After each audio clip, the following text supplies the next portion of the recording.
జిల్లాలో చిరుత సంచారం కలకలం రేపింది. గాంధారి మండలం సీతాయిపల్లి, లింగంపేట మండలం కొండాపూర్ గ్రామాల సరిహద్దుల్లో చిరుత సంచరిస్తుంది. సరిహద్దు గ్రామాల్లోని అటవీ ప్రాంతంలో రోడ్డు దాటుతున్న చిరుతను చూసిన స్థానికులు తమ మొబైల్ కెమెరాస్ లో బంధించారు. చిరుత సంచారంతో సీతాయిపల్లి, కొండాపూర్ గ్రామాల ప్రజలు తీవ్ర భయాందోళనకు గురవుతున్నారు. అటవీ శాఖ అధికారులు స్పందించి చిరుతని బంధించాలని స్థానిక ప్రజలు కోరుతున్నారు.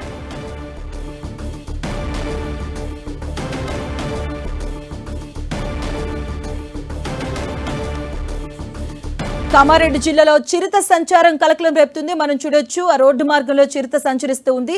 చిరుత సంచారంతో భయాందోళనకు గురవుతున్నారు స్థానికులు. కామారెడ్డి జిల్లాలో చిరుత సంచారం ఇప్పుడు కలకలం రేపుతుంది. అటవీ శాఖ అధికారులను వేడుకుంటున్నారు చిరుతను బంధించాలి అంటూ కూడాను. కొండాపూర్ సరిహద్దు అటవీ ప్రాంతంలో రోడ్డు దాటుతూ ఉంది చిరుత. మనం చూడొచ్చు ఆ విజువల్స్ ను. అక్కడికి వెళ్తున్నటువంటి స్థానికులు మొబైల్ కెమెరాస్ లో ఈ వీడియోను అయితే వారు షూట్ చేయడం జరిగింది. కొండాపూర్ సరిహద్దు అటవీ ప్రాంతంలో రోడ్డు దాటుతూ ఉంది చిరుత. ఇప్పుడు స్థానిక ప్రజలు కూడా తీవ్ర ఆందోళన వ్యక్తం చేస్తూ ఉన్నారు. అటవీ శాఖ అధికారులను వేడుకుంటున్నారు.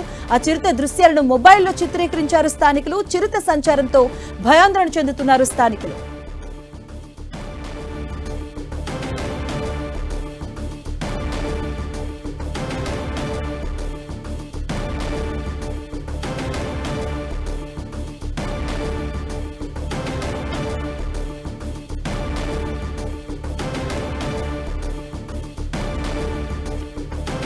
కామారెడ్డి జిల్లాలో చిరుత సంచారం ఆందోళన కలిగిస్తుంది. దీనికి సంబంధించిన పూర్తి డీటెయిల్స్ మా కరెస్పాండెంట్ సతీష్ అందిస్తారు. సతీష్, కామారెడ్డి జిల్లాలో గత కొంతకాలంగా చిరుతపుల సంచారం స్థానికులకు భయాందోళనకు గురి చేస్తుందని చెప్పుకోవచ్చు. గాంధారి మండలం, సీతాయిపల్లి, లింగంపేట మండలం, కొండాపూర్ గ్రామ సరిహద్దులో ఉన్నటువంటి అటవీ ప్రాంతాల్లో చిరుత సంచారం కొనసాగుతుందని చెప్పి గత కొంతకాలంగా స్థానికులు ఆందోళన వ్యక్తం చేస్తున్న క్రమంలో అర్ధరాత్రి చిరుత రోడ్డు దాటుతున్న దృశ్యాలు మాత్రం స్థానికుల్ని కొంత భయాందోళనకు గురి చేశాయి. చిరుత నడుచుకుంటూ వెళుతున్నటువంటి దృశ్యాలను స్థానికులు తమ సెల్ ఫోన్ లో చిత్రీకరించడం జరిగింది. చిరుత సంచారంతో స్థానిక గ్రామస్తులంతా కూడా కొంత భయాందోళన వ్యక్తం చేస్తున్న పరిస్థితి. రోడ్డు పైన చిరుత సంచారం కొనసాగుతుండడంతో వాహనదారులు సైతం అటువైపుగా ప్రయాణం చేయాలంటే మాత్రం కొంత భయాందోళన చెందుతున్నటువంటి పరిస్థితి. ప్రస్తుతం అయితే అటవీ శాఖ అధికారులకు సమాచారం మాత్రం అందింది. అటవీ శాఖ అధికారులు ఆ చిరుత సంచారం పైన కొంత నిఘా ఏర్పాటు చేసినట్టుగా తెలుస్తుంది. అయితే స్థానికులు మాత్రం చిరుతను బంధించాలని చెప్పి డిమాండ్ చేస్తున్నారు. ఎందుకంటే ఆ అటవీ ప్రాంతం కావడంతో స్థానికులంతా కూడా కొంత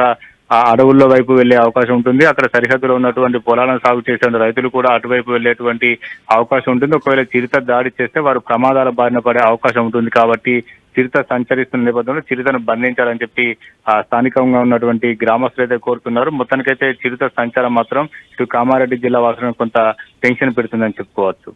రైట్, థాంక్యూ సతీష్.